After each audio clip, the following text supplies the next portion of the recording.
All right, yes, perfect. So in the previous video, we touched on the execution phase errors. That was number 5 and number 6 of the foundational levels.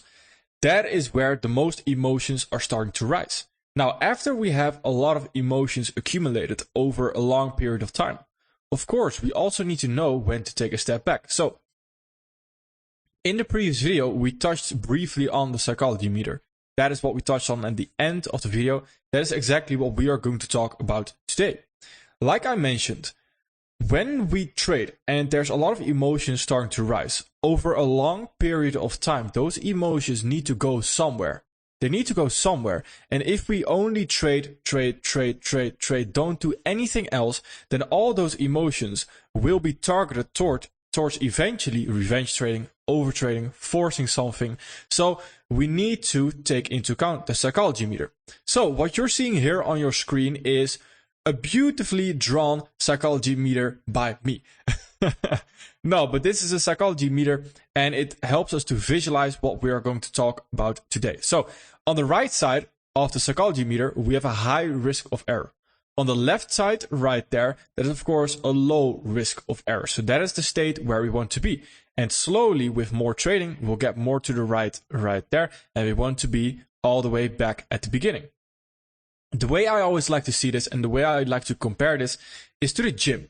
If you've ever lifted weights in your life, or you've done it, again, it doesn't have to be lifting weights, but anything that requires a certain skill or you to get stronger, to learn something, etc.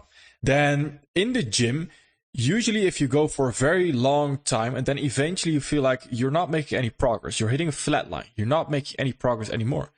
When you take a week off or so and you think you're not making any progress in that week that you are taking off, then when you come back, all of a sudden, the flat line you had, the weights that you were struggling with, all of a sudden become a little bit easier. And you're like, what happened?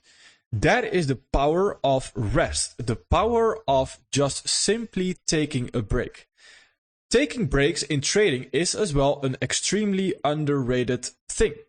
People don't talk about breaks in general, in business, in whatever it is. People don't talk about breaks. They always tell you, go, go, go, go, go, go, go. That hustle mindset, that the grinding mindset. And although I do have that mindset as well, where I keep going, but I understand that there's time to go and there's time for breaks. Where if I am not doing anything and I'm not trading, I want to fully dedicate my time to actually taking a break. So not any distractions, not still having notifications on my phone on what's happening in the trading world. No, zero, just fully focusing on my rest, fully resetting. Now, why is this important?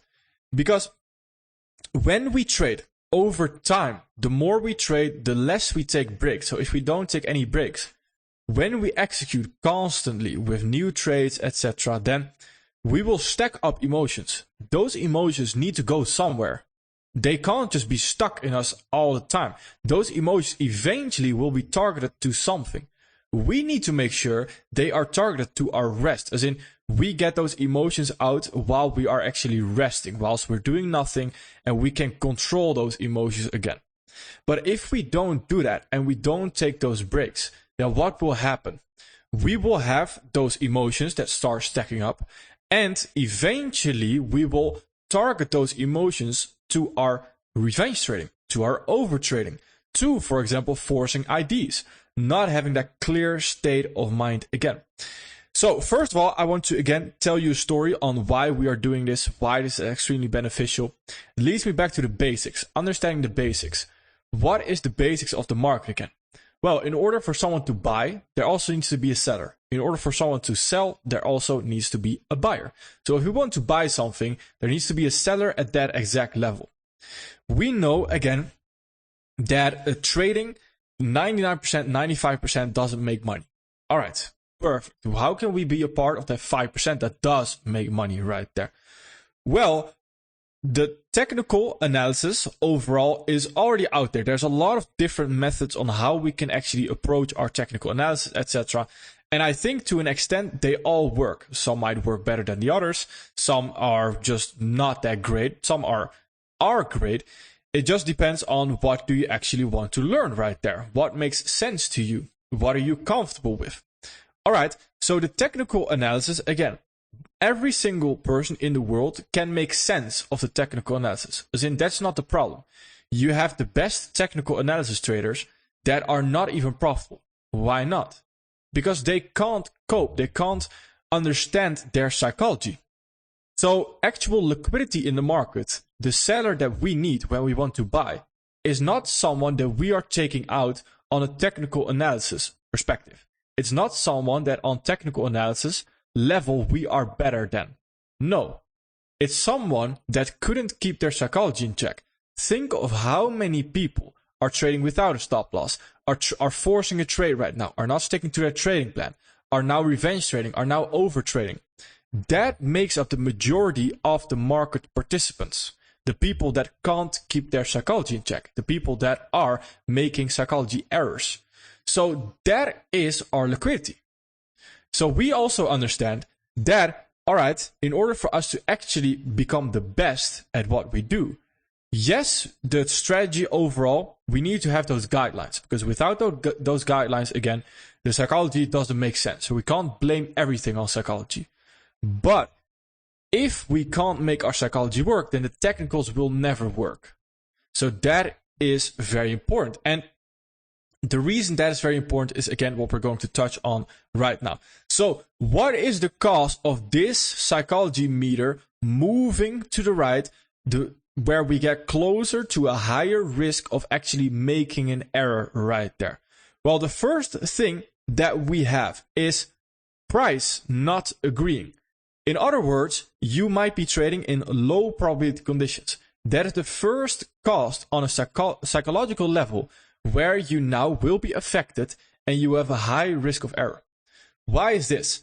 Well, this is simply because, again, when we try to trade those low probability conditions, it's very tough. It takes a lot of brain points, takes a lot of energy, takes a lot of ego. There's ego involved in everything that we do. And again, whether we want to admit it or not, if I make a forecast and the forecast is not right, definitely bet there is some ego in me that was like, oh, I was wrong. Damn, I was wrong. Why was I wrong? And that is normal. That's absolutely normal. It's human nature. You always want to be right. In trading, it's accepting that we can also be quote unquote wrong. We're not wrong. You don't have to see it as wrong. We're just trading probabilities. All we are doing is we are looking at the market through a lens of probabilities. So we know there's a high probability of this happening over that happening. Perfect. Well, we need to find a market. We need to find an instrument.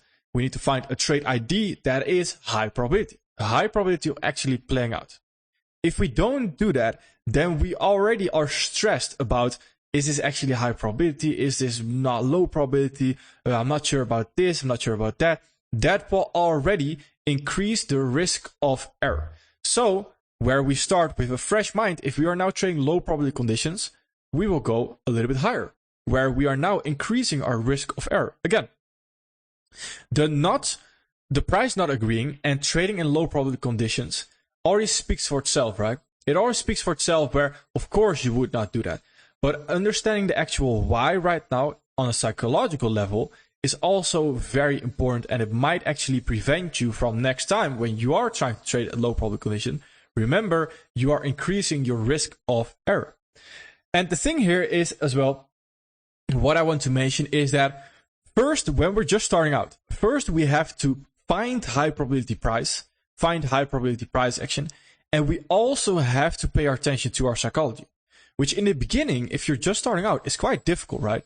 Because you have to pay attention to the high probability conditions, which is already quite difficult to find sometimes, especially if you're just starting out. Then you also have to pay attention to your psychology right now. So just starting out, I just want you to know that if you're just starting out, you're a beginner, and this is your first enrollment, for example, this is the most difficult phase. You are in the most difficult phase. From here on, it can only get easier. It can only get easier. So if we stick to it and we stick with it, it can only get easier. You are right now in the most difficult phase of your trading career. It can only get easier. So why is that again? Well, after getting more experience, you will notice You just have to focus on your psychology and focusing on the psychology meter, which is again what we're also going to go over. But after a while, those high probability conditions will be routine. It will be easy to spot. So all you would have to do then is focus on your psychology. Am I keeping my psychology in check? So that is very important. I need you to know that as well. So again, the first step is price is not agreeing. That can allow us to have that higher risk of error. Perfect. Then the next thing is time is not agreeing. With time, again, I'm aiming at the month that we are trading in. For example, the month that we are currently in, December.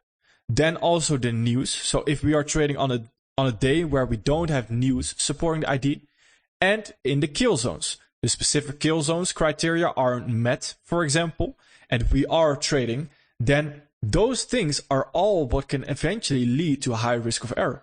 Why is that again? Because those things can lead to low probability price action. So understanding when time is not agreeing is when we just, what we talked about in the trading plan again, in the execution and the analyst phase, when time is not agreeing, we simply just need to stay out of the market. But understanding if we don't do that, what is the consequence of that? There's a higher risk of error. Because if we now get that low probability low probability price action, where price is now consolidating instead of actually moving towards our take profit, etc., then we get caught up in that. Getting caught up in a consolidation where you expected or you were looking at a trade ID, you were looking to create some form of trend expansion to hit your take profit, of course. So when that doesn't happen, you get caught up in a consolidation. You are going to think about the whole day, basically.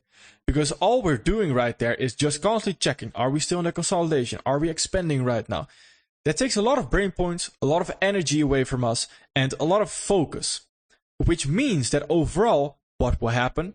The psychology meter moves to the right, and we will increase the risk of error right there. So that is also very important. And over time, again, these things start to stack up. So time, make sure it's always agreeing. That makes the environment a little bit easier to actually stick to our psychology. Very important. So then the next thing is, and that's the third one, is chart time. Our overall chart time. How much time are we spending on the charts? If we are, again, spending 8 hours a day on the charts, that is way, way, way too much. And 8 hours of actually trying to find a trade ID, etc., that is way too much.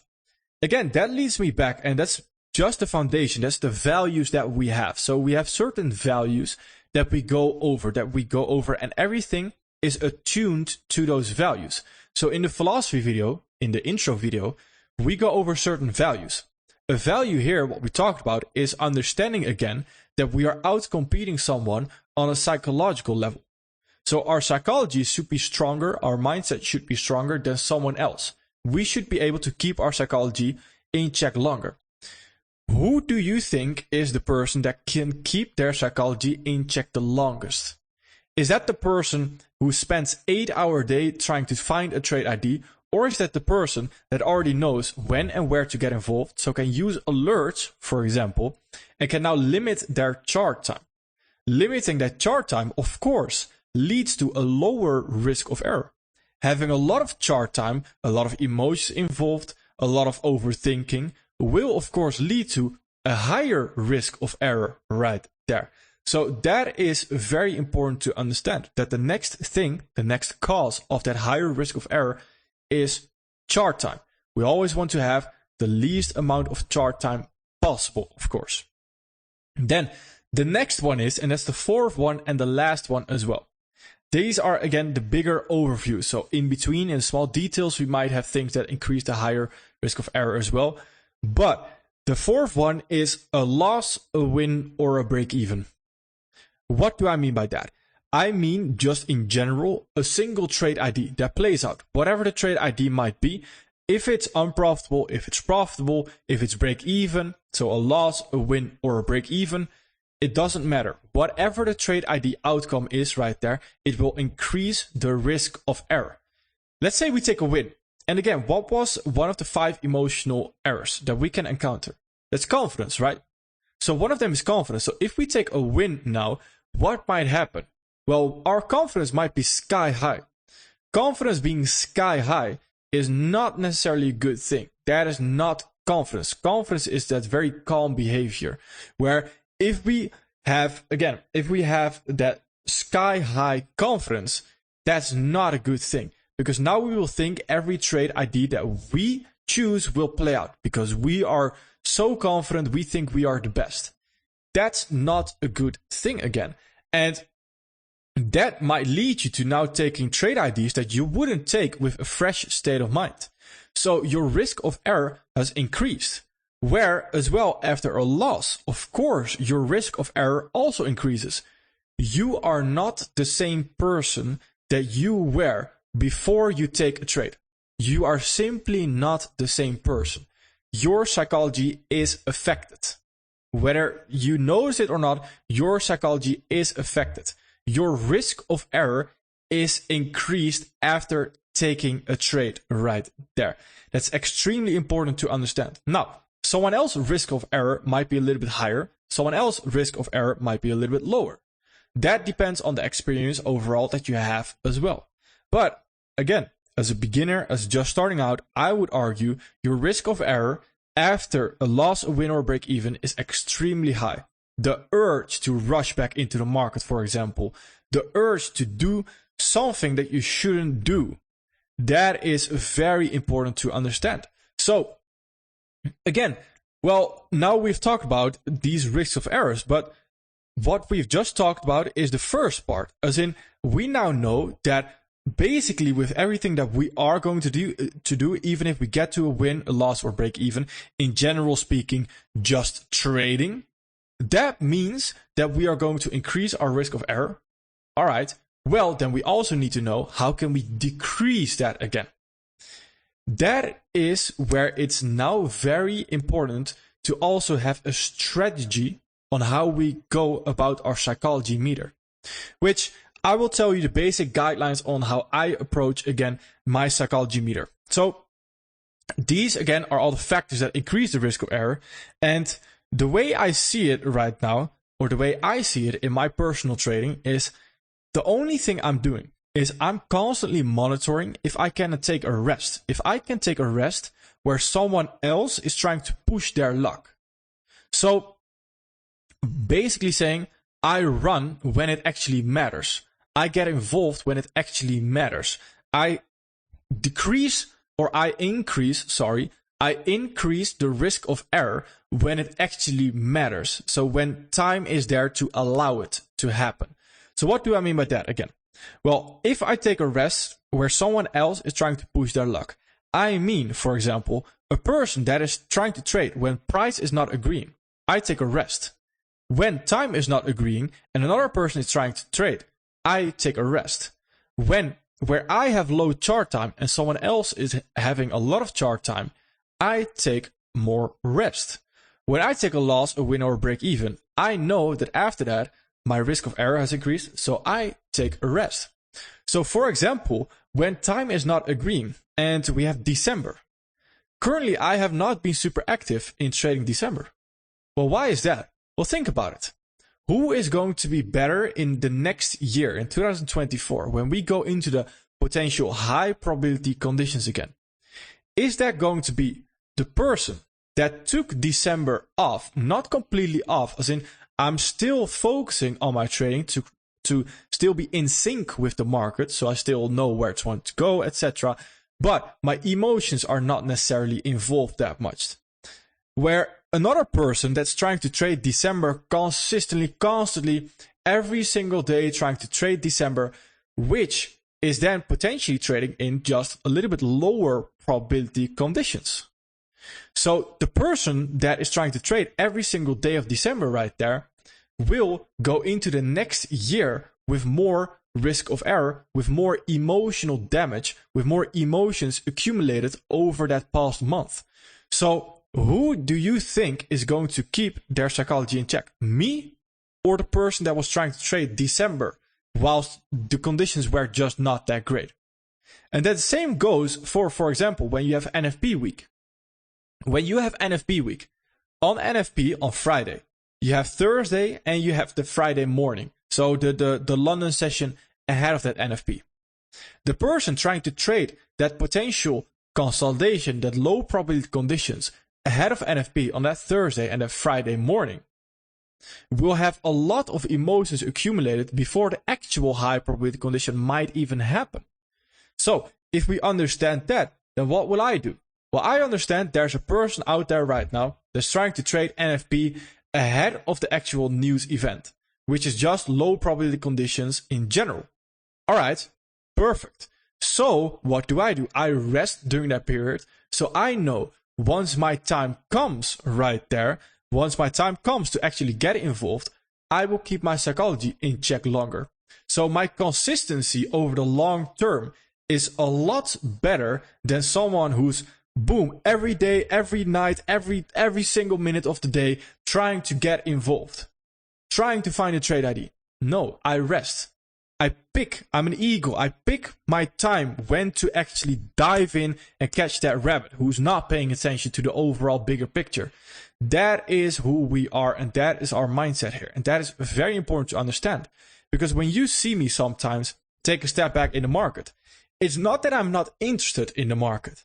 It's just I know it's better right now to take a step back and to then when high probability conditions are there, I'm boom, boom, boom, boom, boom, getting involved. 40 lots, my 4 trade accounts, perfect. 1 lot on those, 1 lot on that. All the accounts are getting activated. So when the time is there to jump in, I jump in fully. And that is again the mindset that we need to have. Where in the meantime, we just simply rest.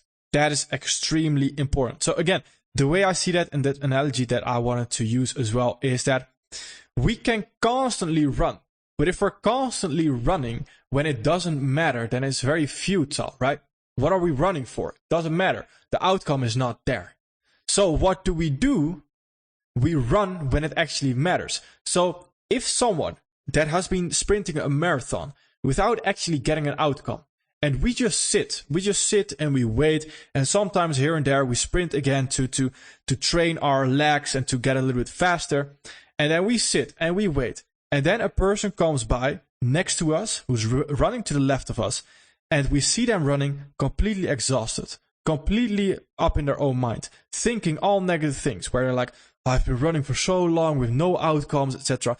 And we just sit there on a chair and we see him running by to the left of us, and we get up and we sprint the absolute shit out of ourselves and we beat them.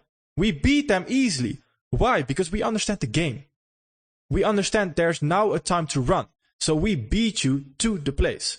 And that is exactly what we are here to do. So where the technical levels, again, the technical analysis, yes, we are outcompeting persons as well. We are outcompeting people on a technical analysis as well. But the technical analysis is in harmony with understanding the psychology. The psychology is where we are truly almost beating people. Almost, well, horrifyingly beating people, where people just don't pay attention, where we are just so much better than other people. And I say that in a very humble manner, but it's very true, where we overall as a collective group are just so much better than other people out there when it comes to trading. And that's the reality of things. So how do we get that risk of error down again? That is by that rest, where someone else is currently there, and it's even above it right there, where we could argue, all right, that person right now is on the edge. It's on the edge of messing up. It's on the edge of revenge trading, on over trading, where we are constantly trying to bring this down, shoots up, bring it down, shoots up again, bring it down, bring it down, bring it back to the beginning. And then after that, when we have a fresh mind, we can get involved again. And when we have that fresh mind, we know we will outcompete another person that is looking at the same thing as us. Even if it's a profitable trade, right? Doesn't matter. Because the person right there that took a few losses or took even a few winners, their risk of error is increased. So their perspective on that new trade ID, which we see as high probability, their perspective has changed on that trade ID. They see it through a manipulated lens right now, where it's just not objective. They don't see it as it is, where we see it as it is. They might see it as, oh, but I have this, I'm all kinds of thoughts through their mind, and they think, all right, this might be low probability. I'm seeing a fair value gap there, which could be high probability. This could also be low probability. Let me micromanage my trade ID right now. They are not in a fresh state of mind where we are. We are ready to attack, and they simply are not. So this is the psychology meter, and this is extremely important to understand, because once you get that experience in your technical analysis, and the technical analysis becomes very smooth, then all you are going to be doing for the rest of your trading career is the psychology meter. That's truly it. And again, over time, of course, through experience, will you add on to the technical analysis? Yes, of course, because you will learn certain things, and you will learn, but that again will be added to your experience, to your intuition part, not to your mechanical part of your trading plan. So the majority of your time is going to be spent by monitoring your psychology meter. And that is exactly our focus as well. So remember what I said in the beginning, we have to pay attention to high probability price action and all those small details. So it is likely more difficult. Well, likely it is just going to be more difficult, where I have already gone through that phase. I already have the experience. Me analyzing a pair is done very quickly. Me getting to the entry pattern is done very quickly. Don't need to think about it a lot of times, where I can just fully focus on my psychology meter, where your attention is divided in 50-50, where you have to focus your attention on psychology, but also on your trading right now, because you're trying to learn that. Perfect. That's the time to lose. That's the time to lose. Absolutely perfect. And afterwards, we can slowly start winning once we are getting more used to it. Perfect. So moving on to the next video, where we're also going over certain aspects in our psychology. Perfect. Thank you.